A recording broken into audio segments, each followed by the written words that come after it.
I was diagnosed in 2003 with what's called cardiomyopathy. And over the course of the next year or year and a half, my condition deteriorated to the point where my family doctor referred me down to St. Luke's, where I was treated. We went to cardiac critical care doctor, and he was kind of, I would say, the gatekeeper. He just wanted to evaluate before we went through the whole process because Dave's health had been deteriorating. And I remember him saying, now sometime down the road, this might mean a heart transplant.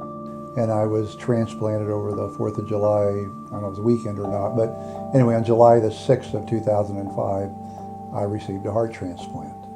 The thing that's been my experience that I didn't really know as I waited for a heart transplant was, first of all, whether I'd receive one, and you remain healthy enough to receive a transplant, and then how you're going to accept the transplant and how your life's going to be afterwards, because it's not always a bed of roses for everybody that goes down this pathway.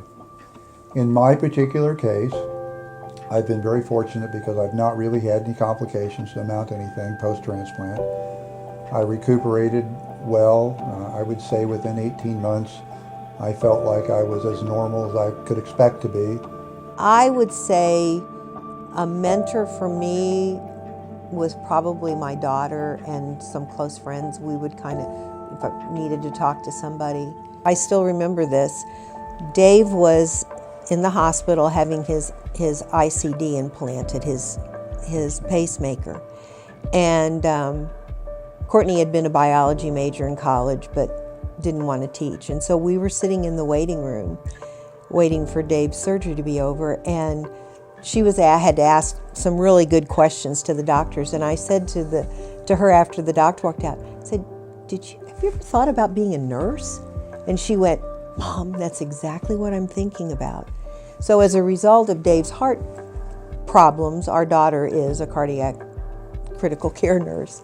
So she became, the second in command as caregivers. And we have a great neighborhood we live in, and our neighbors and friends were wonderful support to us. And church, yeah. So we were lucky in that we have a huge circle to help with that. Now, I don't think anybody goes through this where the process of decline in their health to the point of transplant takes an extended period of time that doesn't go through some degree of depression. I mean, you've lost something of yourself or your life, and you can't get it back psychologically. You can't just think your way back into good health. And so I just feel very thankful that the person whose heart I received and or their family members shared the blessing of that new life with me.